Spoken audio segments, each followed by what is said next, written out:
अध्याय 27 night out at सी। कि चुचू और उसके साथ बैठा युवक किशोर को देखकर दंग रह गया। किशोर ने बीएमडब्ल्यू कार और वांग जियान के पैरों में जूतों की ओर इशारा किया। नाइके में बैक टू द फ्यूचर दो। किशोर जो फिर से बोला। कि चुचू और युवक ने नाइके के जूतों की उस जोड़ी को देखा जो वांग जियान ने पहनी हुई थी। युवक की आंखें चौड़ी थी क्योंकि उसकी आंखें अविश्वास से भरी थीं। कि चुचू भी अवाक रह गई क्योंकि उसे अपने कानों पर विश्वास नहीं हो रहा था। वांग शियान ने गुवान शुकिंग को अपनी ओर आते हुए देखने से पहले उन्हें भावहीनता से देखा। वो तुरंत मुस्कुराया और उसकी तरफ हाथ हिलाया। इंतजार कराने के लिए क्षमा करें। गुवान शुकिंग इधर उधर भागे और उन्होंने उत्साही और आकर्षक वांग शियान को देखा। उसके चेहरे पर एक फीकी मुस्कान तैर गई।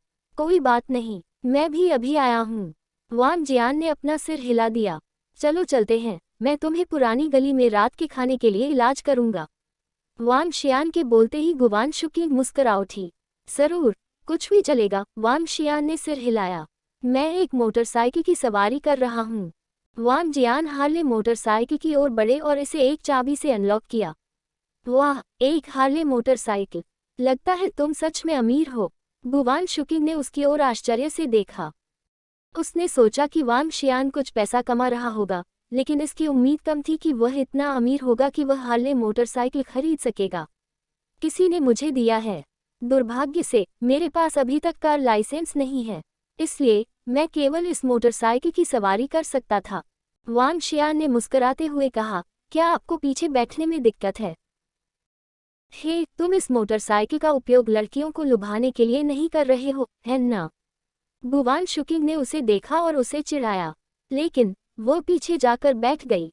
वांग शियान ने मुस्कुराते हुए उत्तर दिया, मुझे लगता है कि इसके साथ लड़कियों को लुभाना बीएमडब्ल्यू जितना प्रभावी नहीं है। हे, गुवान शुकिंग हंसे। चलो चलते हैं और कुछ मांस कटार खाते हैं। जरूर, वांग जियान ने सिर हिलाया। उसने इंजन चालू किया और पुरानी गली की ओर चल दिया। गुवान शुकिंग ने अपने सामने वाले लड़के की पीठ को देखा। कुछ हिचकिचाहट के साथ उसने अपनी कमर पकड़ ली। अच्छा, वह बहुत अच्छा है। जूतों की वह जोड़ी और हार्ले मोटरसाइकिल की कीमत लगभग $2 मिलियन है। वह भरा हुआ है, मुझे उससे ईर्ष्या है। उसने वास्तव में एक जोड़ी जूते पहने हैं जो $8 लाख के हैं। इतना गंदा अमीर आदमी। तीनों किशोरों की नज़र हार्ले मोटरसाइकिल पर पड़ी जो उड़ गई। धीरे धीरे उन्होंने अपना ध्यान किवी चुचू और दूसरे युवक पर केंद्रित किया। अपनी बीएमडब्ल्यू दिखा रहे हैं। आपके बीएमडब्ल्यू की कीमत उस एक जोड़ी जूते के बराबर है। अभी अभी लड़की ने युवक से ये भी कहा कि वह हार्ले की सवारी करने का सपना देखना बंद कर दे। उस युवक ने उसे ये भी बताया कि उसके पास पूंजी नहीं है। अब वह उनके मुंह पर एक तमाचा था। उसके पास $700,000 से $800,000 तक के जूतों की एक जोड़ी थी और एक हार्ले मोटरसाइकिल जिसकी कीमत आसानी से $1 मिलियन हो सकती थी।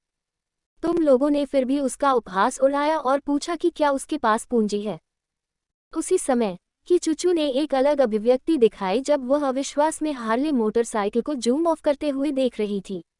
उसे कैसे लोड किया जा सकता है? कि चुचू इस पर विश्वास नहीं करना चाहता था। वह सिर्फ एक गरीब लड़का था। उसने अचानक अपनी संपत्ति कैसे बढ़ाई? और वह लड़की अभी, क्या वह प्रसिद्ध बैले गुवान शुकिंग नहीं थी? क्या वह एक धनी परिवार के बेटे की पहचान छुपा रहा था? पछतावा, गहरा अफसोस। युवक ने बगल में बैठे उन तीनों की अजीबोगरीब निगाहों को देखा, जिनका चेहरा उदास था। जब उसने ची चुचू को पछतावे से भरे चेहरे के साथ देखा तो वह आग बबूला हो गया। चलो होटल चलते हैं। कि चुचू के साथ एक शांत और शांतिपूर्ण मुलाकात समाप्त हो गई थी। तृष्णा का लेशमात्र भी अंश शेष न रहा। इसके बजाय उसने उससे घृणा की। रात के खाने के बाद उसने गुवान शुकिंग को उसके छात्रावास में वापस भेज दिया। वांग शियान ने चांद और तारों को देखा जो आकाश में चमक रहे थे। उसने समुद्र की ओर प्रस्थान करने का मन बना लिया। मैं अपनी ताकत में सुधार करना चाहता हूँ और खुद को और भी शक्तिशाली बनाना चाहता हूँ। जब उसे पता चला कि आज दोपहर उसका शरीर एक गोली का विरोध कर सकता है, तो वांग जियान ने जल्द से जल्द अपनी ताकत बढ़ाने का फैसला किया ताकि वह मजबूत हो सके। उसने अपनी मोटरसाइकिल की सवारी नहीं की। इसके बजाय उसने स्कूल के बाहर एक टैक्सी ली। जब वह समुद्र तट पर पहुंचा तो रात के 9 बज चुके थे। वांग जियान ने चांदनी के नीचे चमकदार लहरों को देखा। उसने एक दूरस्थ स्थान पाया, अपने कपड़े उतारे और समुद्र में कूद गया। एक अजगर में बदलना। अपने मन में एक विचार के साथ उसने समुद्र में छलांग लगा दी। एक नए नवेले अजगर के रूप में उसके पास अभी तक कोई क्षमता नहीं थी। पवन, वर्षा, गरज और बिजली जैसी महाशक्तियों को रखने के लिए ड्रैगन एनर्जी के साथ आदान प्रदान की आवश्यकता होगी। महाशक्तियों और उनके भौतिक शरीर के लिए खेती करने के लिए ड्रैगन रेस की आवश्यकता थी। डिवाइन ड्रैगन ट्रांसफॉर्मेशन में विभिन्न विशेषताओं के लिए रूपांतरण तकनीकें थीं। ड्रैगन एनर्जी हवा, बारिश और यहाँ तक कि गरज और बिजली में भी परिवर्तित हो सकती है। हालांकि एक शक्तिशाली डिवाइन ड्रैगन अपने शरीर को विंड फिजिक, वाटर फिजिक और इन्फिनोफिजिक और कई अन्य में अपग्रेड करने के लिए ड्रैगन एनर्जी का उपयोग करेगा। विंड फिजिक या वाटर फिजिक में अपग्रेड करने के बाद विशेषताओं के हमले अधिक शक्तिशाली होंगे। शक्तिशाली शरीर और अजेय गुणों के साथ दिव्य ड्रैगन ब्रह्मांड में सबसे शक्तिशाली दौड़ बन जाएंगे। डिवाइन ड्रैगन्स को wind divine dragon, fire divine dragon, earth divine dragon, thunder divine dragon इत्यादि के रूप में भी विभाजित किया गया था। दैवीय ड्रैगन परिवर्तन की सभी रूपांतरण तकनीकों के बीच उन्हें अभी भविष्य में अपनी साधना की दिशा तय करनी थी। हालांकि वांग शियान ड्रैगन एनर्जी का उपयोग करके अपने शरीर के अंगों को बढ़ा सकते थे।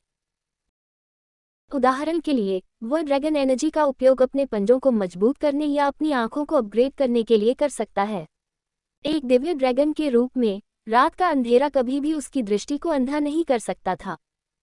वांग जियान ने समुद्र में गोता लगाया और दूर तक तैर गया। रात में समुद्र उतना ही जीवंत था जितना दिन में। समुद्र में तरह तरह की मछलियां और समुद्री जीव तैर रहे थे। मछली के लिए दिन और रात नहीं था। वास्तव में अधिकांश मछलियां सक्रिय थीं और रात में भोजन के लिए शिकार करती थीं। स्तर 2 पर वांग शियान अपनी ताकत में कमजोर नहीं था। उसके शक्तिशाली भौतिक शरीर और एक दैवीय ड्रैगन की शक्ति के कारण तीसरे स्तर का एक समुद्री जीव भी उसका मुकाबला नहीं कर पाएगा। लेकिन अगर उसने शार्क को देखा तो वह उससे मुकाबला नहीं कर पाएगा। शार्क की तरह समुद्री जीवन को निगलने के लिए उसे तब तक प्रतीक्षा करनी होगी जब तक कि वह स्तर 4 तक नहीं पहुंच जाता।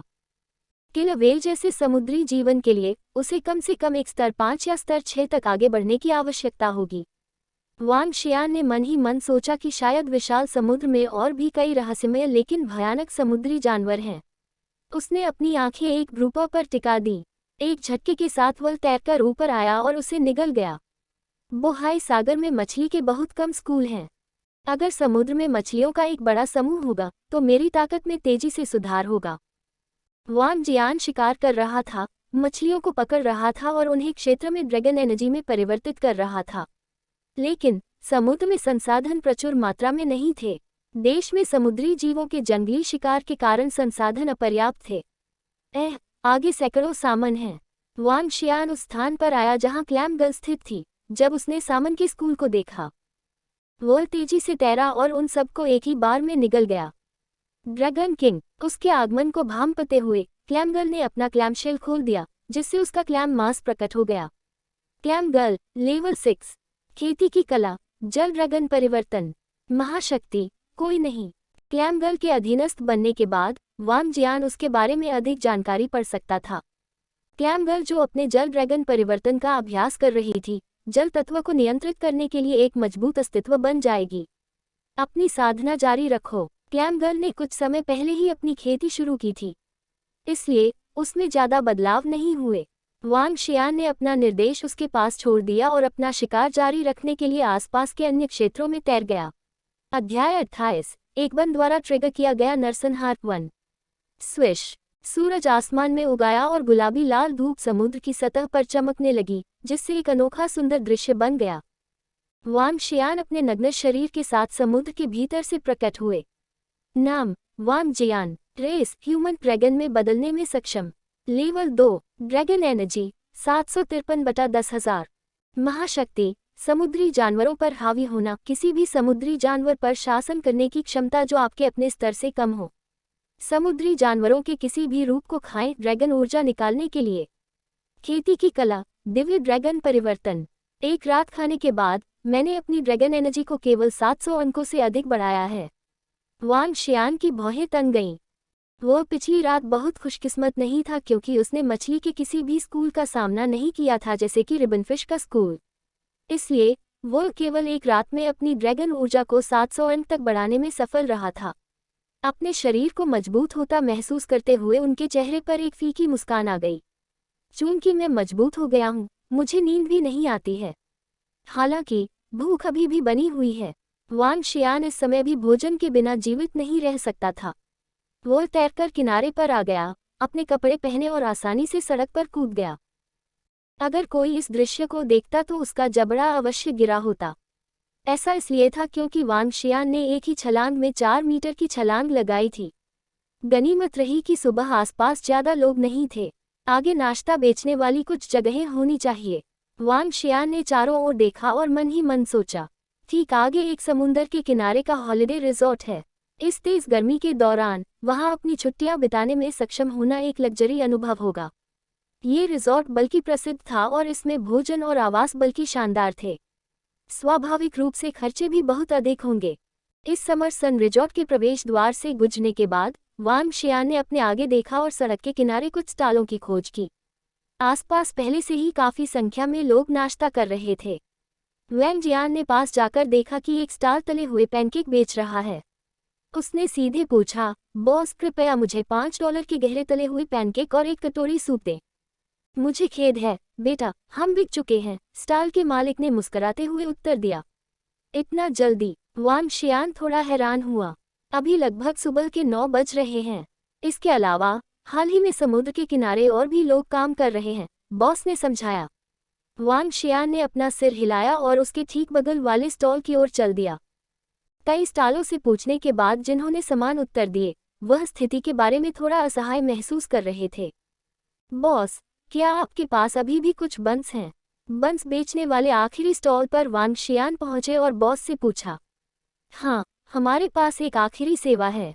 बेटा, तुम सच में भाग्यशाली हो। बॉस उसे देखकर मुस्कुराया। एकदम बढ़िया। मुझे एक बंस और एक कटोरा सूप दो, अंदर जाने और बैठने से पहले वांग शियान ने जवाब दिया।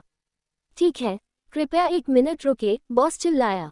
पैसे में स्थानांतरित कर दिया गया है। वांग जियान ने अपना फोन निकाला और अधिसूचना संदेशों को देखा। वह अचानक से थोड़ा भड़क गया। 1 करोड़, ये 10 मिलियन है, कल ही बिके मोतियों के पैसे। उसके मुंह का किनारा ऊपर की ओर उठा हुआ था। बॉस, क्या आपके पास अभी भी कुछ बंस हैं? इसी दौरान 2 अधेड़ उम्र के युवक अंदर आए। थोड़े मोटे अधेड़ उम्र के आदमी ने बॉस से पूछा। अधेड़ उम्र के बॉस ने जवाब देने से पहले दोनों आदमियों की तरफ देखा।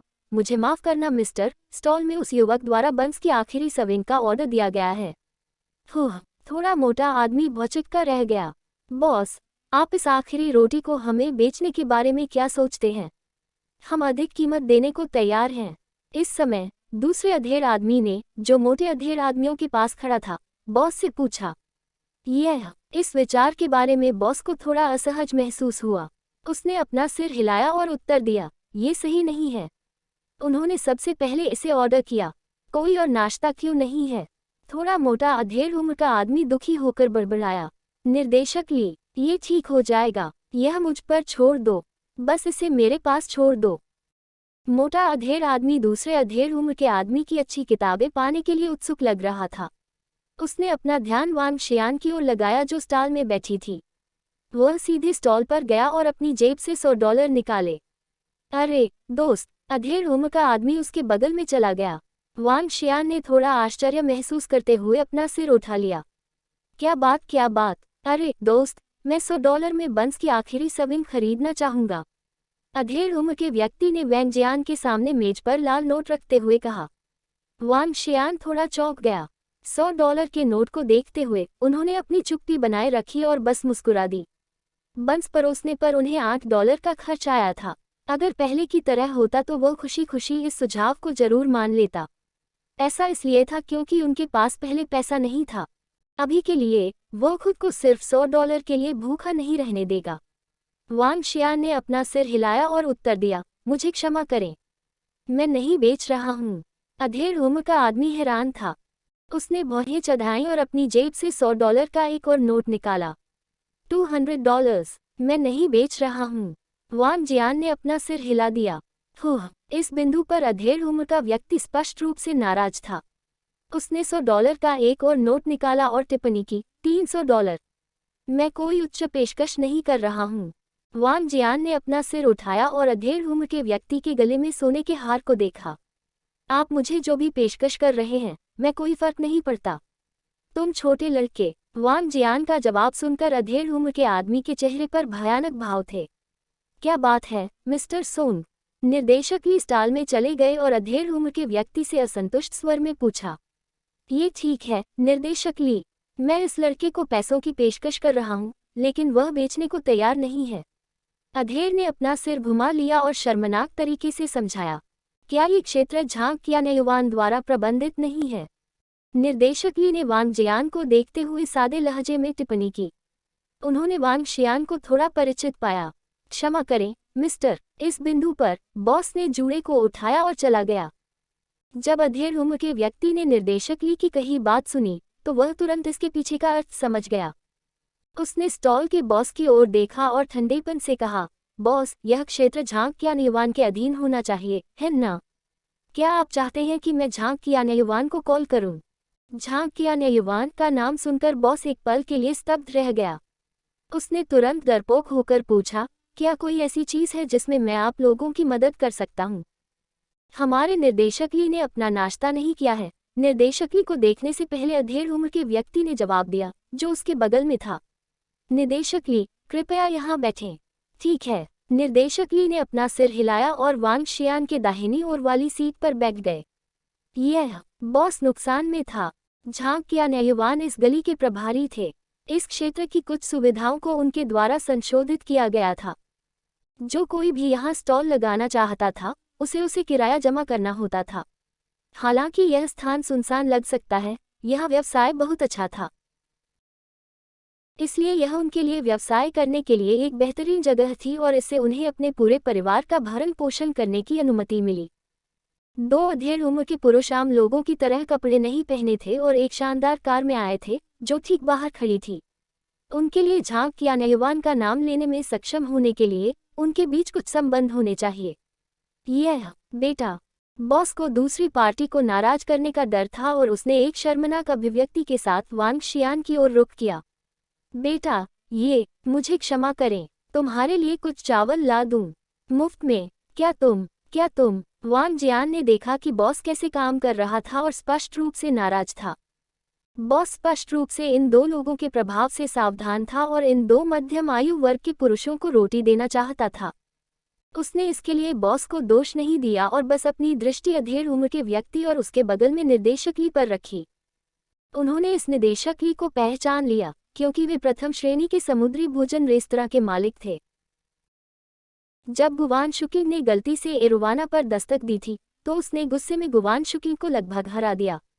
यदि यह पहले वांग जियान के लिए नहीं था, तो गुवान शुकिंग के परिणामों की कल्पना करना कठिन होगा। निर्देशक ली के संबंध में वांग शियान के बारे में उनकी छाप अच्छी नहीं थी। यहाँ तक कि बंस परोसने के लिए वह दूसरों को धमकाने के लिए अपने प्रभाव का इस्तेमाल करने की कोशिश कर रहा था। ये ठीक है बॉस, बस मेरे लिए एक कटोरी चावल ला दो। आप उन्हें बन दे सकते हैं, वांग शियान ने बॉस से कहा और उसके लिए चीज़ों को मुश्किल नहीं बनाया।